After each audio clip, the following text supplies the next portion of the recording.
Hola, mi amigo querido, qué alegría. Solo nos resta agradecer a Dios por las bendiciones que recibimos en sus manos todos los días. Y qué bueno que estás dispuesto aquí a recibir la palabra de Dios en tu corazón.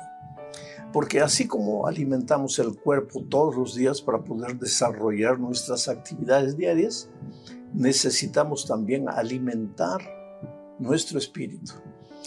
Y el alimento del espíritu es la palabra de Dios. Por eso es que todos los días debes abrir la Biblia, reflexionar en un texto bíblico, aplicarlo a tu vida y entonces así vas fortaleciendo tu vida espiritual y creciendo cada día para ser un día semejante al Señor Jesucristo. Bueno, vamos al estudio de esta semana. Lección número 4 para el 26 de abril del año 2025. Esta lección la vamos a estudiar en 2 semanas seguidas, ahora y la próxima semana. El título es Las Naciones. Esta semana estudiaremos la primera parte. Y el propósito de la lección de esta semana es mostrar que después de la entrada del pecado, la humanidad se multiplicó, pero se dividió en 2 grupos.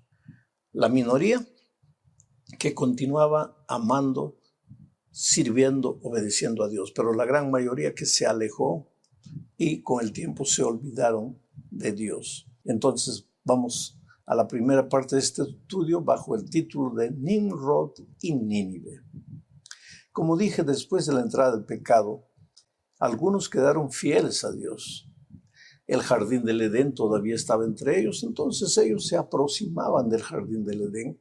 No podían entrar porque un querubín guardaba la entrada del jardín, pero del lado exterior ellos construían altares, ofrecían sacrificio a Dios.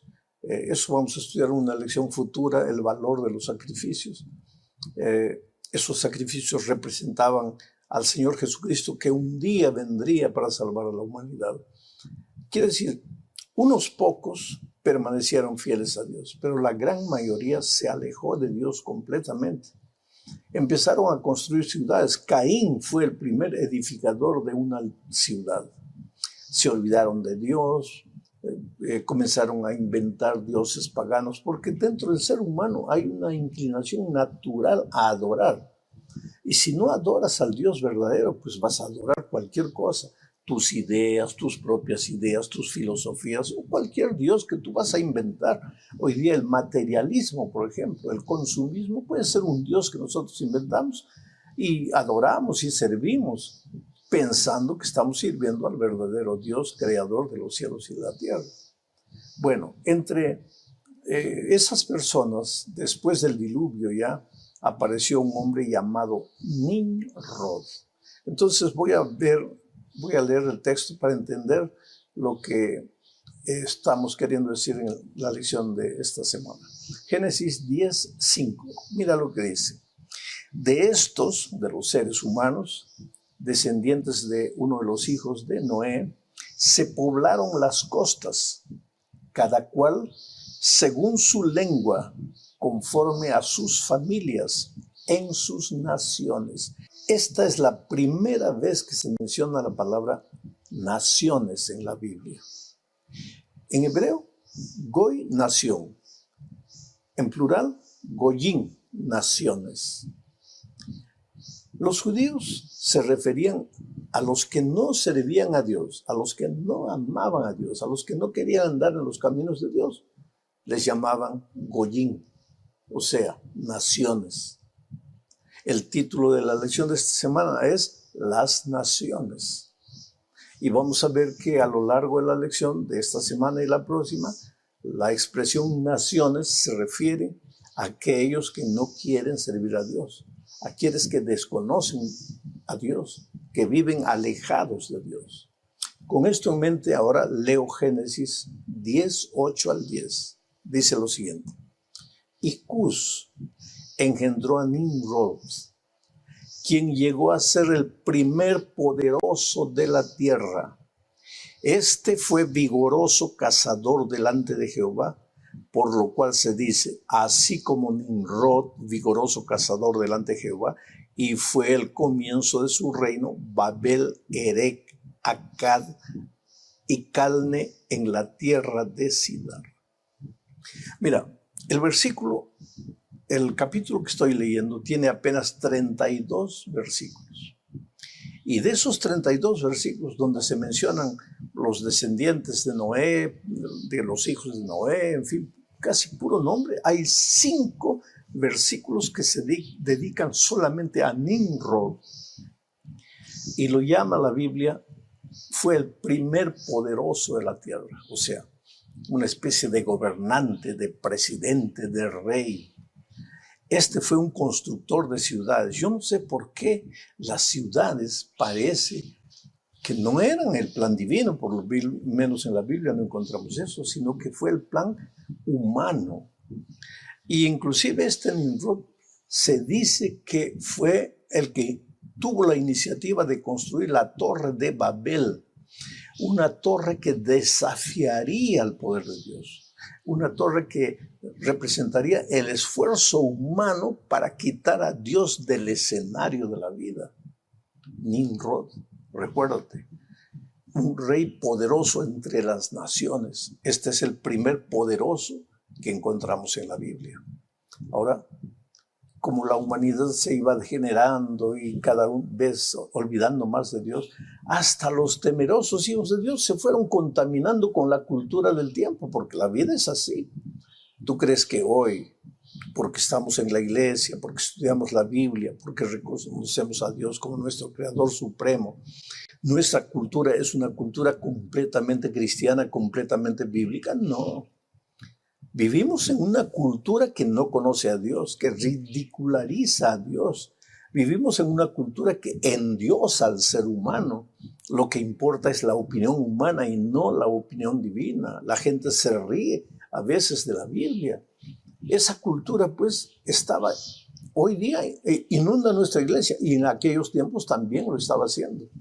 Entonces, para entender bien lo que estoy diciendo, vamos a leer Josué 24:2, refiriéndose a Abraham, un hombre pío, y a su familia, que se suponía que era una familia temerosa de Dios. Pero mira lo que dice el texto, Josué 24:2, leo. Y dijo Josué a todo el pueblo. Este fue un discurso que Josué dio a la nación israelita antes de entrar a la tierra prometida. Dijo así: así dice Jehová, Dios de Israel. Vuestros padres habitaron antiguamente al otro lado del río. Esto es, Taré, padre de Abraham y de Nacor, y servían a dioses extraños.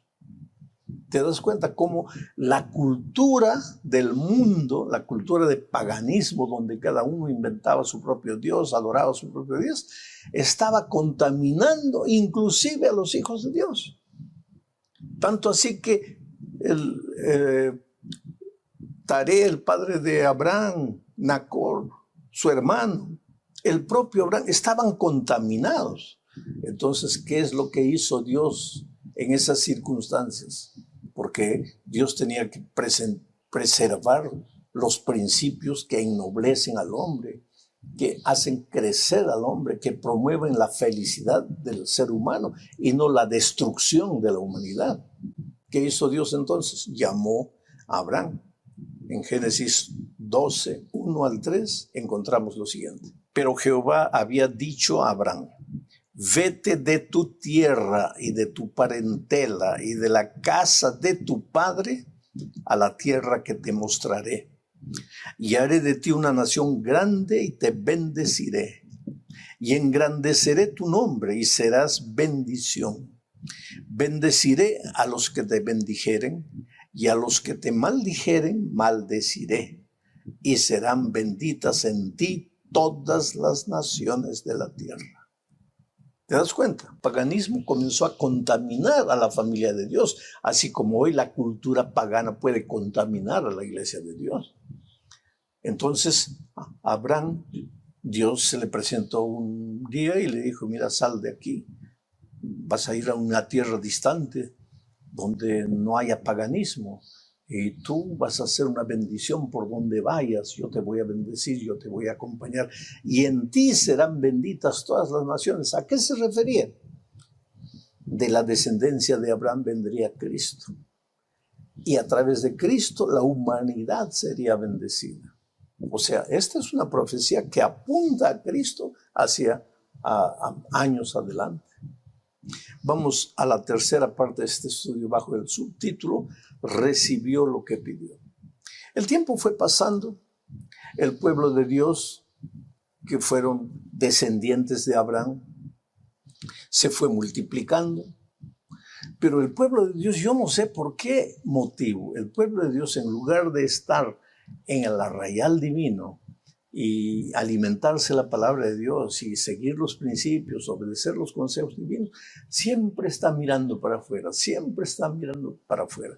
¿Quién era el gobernante de Israel? Dios. El gobierno de Israel era un gobierno teocrático, no era democrático, era teocrático. No se hacía lo que la mayoría decía, se hacía lo que Dios decía. Pero los israelitas un día decidieron tener un rey propio, porque miraron a las naciones y dijeron, pues todos tienen sus gobernantes, todos tienen sus reyes, nosotros, ¿por qué no? Entonces, con esto en mente, leo ahora el texto primero de Samuel, primer libro de Samuel, capítulo 8, versículos 4 y 5, dice así. Entonces todos los ancianos de Israel se juntaron y vinieron a Ramá para ver a Samuel y le dijeron, he aquí, tú has envejecido y tus hijos no andan en tus caminos. Por tanto, constitúyenos ahora un rey que nos juzgue como tienen todas las naciones. Y tú sabes que Samuel, por orden divina, porque Dios dijo, bueno, ¿quieren un rey? Pues dales un rey. Pero antes Samuel les advirtió y les dijo, ustedes quieren un rey como tienen las otras naciones. Pero miren, los reyes son injustos, los reyes son abusivos, los reyes usan mal el poder. Y un día los reyes que ahora ustedes están pidiendo también los van a maltratar. Y efectivamente es así. Si tú revisas los libros de los profetas, vas a ver que Dios envió mensajeros para reprender a los reyes, a los líderes, porque el poder, quieras o no, corrompe, el poder malogra al ser humano. Por eso alguien dice, ¿quieres conocer a un ser humano de verdad? Dale poder. Y si cuando recibimos un poquito de poder para administrar un grupo de personas ya nos sentimos pequeños, Dios, imagínate aquellos que gobiernan millones de seres humanos. Ellos se creen el propio Dios. Pero el pueblo de Dios pidió un rey. Se contaminó con la filosofía de las naciones, o sea, de los que no tenían el temor de Dios. ¿Cómo hubiera sido si ellos no hubieran pedido rey? Dios hubiera continuado siendo el gobernante de su pueblo. ¿De qué manera Dios transmitiría sus órdenes? Pues en los tiempos bíblicos Dios hablaba personalmente a los profetas, a los enviados de Dios. Yo no sé cómo lo haría hoy, pero con toda seguridad, si Dios es el que dirige nuestra vida, el que dirige nuestra iglesia, las cosas serían completamente diferentes. ¿Quiere decir que hoy Dios no lo hace? Claro que lo hace a través de seres humanos, pero seres humanos que tenemos errores en nuestra vida, defectos en nuestro carácter. Y por más que muchas veces querramos hacer las cosas bien, no las hacemos, limitados por nuestra humanidad. En fin, por eso nosotros como líderes tenemos que tener la palabra de Dios abierta, porque es a través de la palabra que Dios se comunica con nosotros. En la penúltima parte de este estudio hablaremos de los gobernantes de los gentiles. Cuando no existe el temor de Dios en el corazón de un gobernante, pues ese gobernante maltrata a sus subordinados. Mira lo que dice Mateo 20, 25 al 28. Entonces Jesús llamándolos dijo, ¿sabéis que los gobernantes de las naciones, gente que no conoce a Dios, de las naciones se enseñorean de ellas, y los que son grandes ejercen sobre ellas potestad? Mas entre vosotros no será así, sino el que quiera hacerse grande entre vosotros será vuestro servidor. Y el que quiera ser el primero entre vosotros será vuestro siervo. Como el Hijo del Hombre no vino para ser servido, sino para servir y para dar su vida en rescate por muchos. Oh, querido, este texto no dice que tú no debes querer o sentir el deseo de ser escogido el primero en el grupo donde vives, en tu iglesia, en tu asociación, conferencia, unión, división, en fin, ¿no? Dios no vino a anular en nosotros el deseo de ser un líder, porque todos de alguna manera ejercemos liderazgo. Pero Dios vino a enseñarnos el verdadero camino del liderazgo, que es el servicio. ¿Quieres ser el primero entre tus hermanos? Sirve. Y en la medida que sirvas, tu influencia será tan grande que los otros te seguirán. Pero entre las naciones no funciona así. ¿Por qué? Porque las naciones no conocen a Dios. Entre las naciones todo el mundo quiere ser el primero para ganar dinero, para enriquecerse. Que hay 2 o 3 que entran con el deseo de servir, con toda seguridad que lo hay. Pero la gran mayoría no. ¿Y por qué no? Simplemente porque no conocen a Dios, no viven una vida de experiencia con Dios, no conocen la palabra de Dios y hasta ridicularizan a Dios, y hasta se ríen de la palabra de Dios. Entonces, ¿cómo es que van a gobernar con sabiduría? ¿Cómo es que van a ser siervos humildes al servicio del pueblo? Ahora, esta cultura en la que vivimos puede contaminar también la iglesia. Porque nosotros, mira, estamos en la iglesia una vez por semana, 2 que sea. Y la mayoría de la semana estamos en la calle, en las fábricas, en las universidades, en los estudios. Quiere decir que la cultura de afuera nos contamina y muchas veces con esa mente contaminada queremos contaminar los principios bíblicos, los consejos divinos, porque pensamos que es mucho más inteligente escuchar las palabras de un filósofo que escuchar las palabras de Dios. ¿Por qué? Porque Dios inspiró gente humilde, gente simple, mientras que los de fuera tienen doctorados. Entonces, inconscientemente pensamos, no, las naciones tienen razón. Israel pensó así y le fue mal. Nosotros tenemos que crear todos los días dependencia divina. ¿Por qué Dios escogió al pueblo de Israel? Para que fuese luz en medio de la oscuridad. No para que la cultura de fuera contamine al pueblo de Dios, sino para que los principios de Dios injertados en la vida de cada miembro de la iglesia fuesen una luz que alumbre la penumbra moral de valores, de principios que vivimos en este mundo.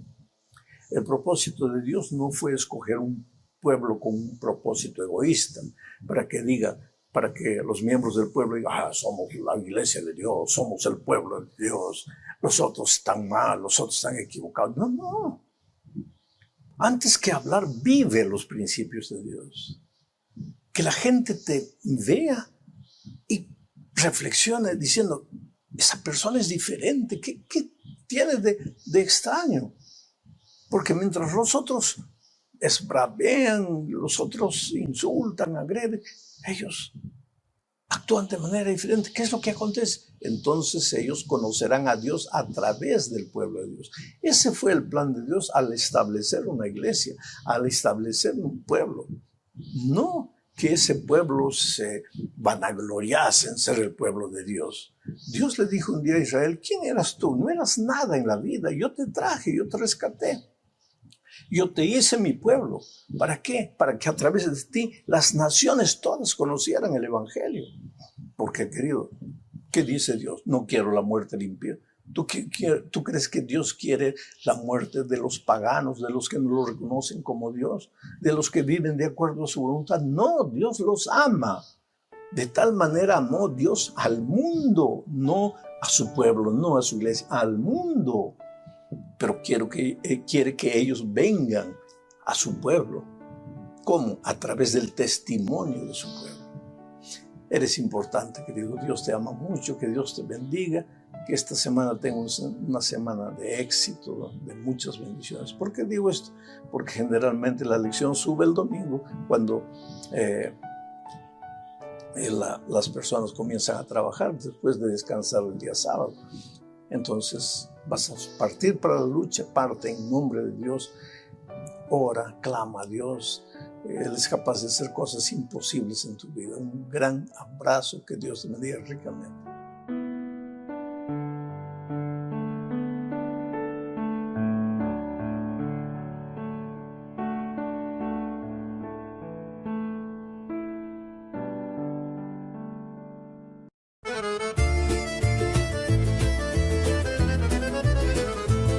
Mi svegliai cu freddo da faccia, mentre Caddina faccia festa in da strada. Mi si scarpi, uno sì e uno no, e si fuori con tutto cori in moto. A porta scrusciavo, cielo era chiatto,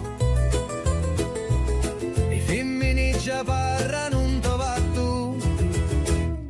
Un vicino mi dissi, oh cammini presto, ci rispondi no, cerco lo resto. Presto in un giorno che non vuole pensare, ma vuole campare, ridere, scappare. E fuori a casa tutto era come prima, ma in l'aria c'era una gioia più fina. Un paese si muove come una canzone, ogni voce, ogni passo, ogni parola. Sogno figlio di sta terra sincera, e quando esci fuori mi sento intera. Fuori casa tutto canta, voci risate o profumo d'arancia. Non c'è regola, non c'è strada, si sente libero quando vai in tagliazza. Fuori casa scatta vita, giorno ridiamente si sfila con una festa fatta pinnenti, ma resta in ta memoria sempre presenti. O picciriddu giocava con una rota, una signora impostava roba asciutta, o parrino passava con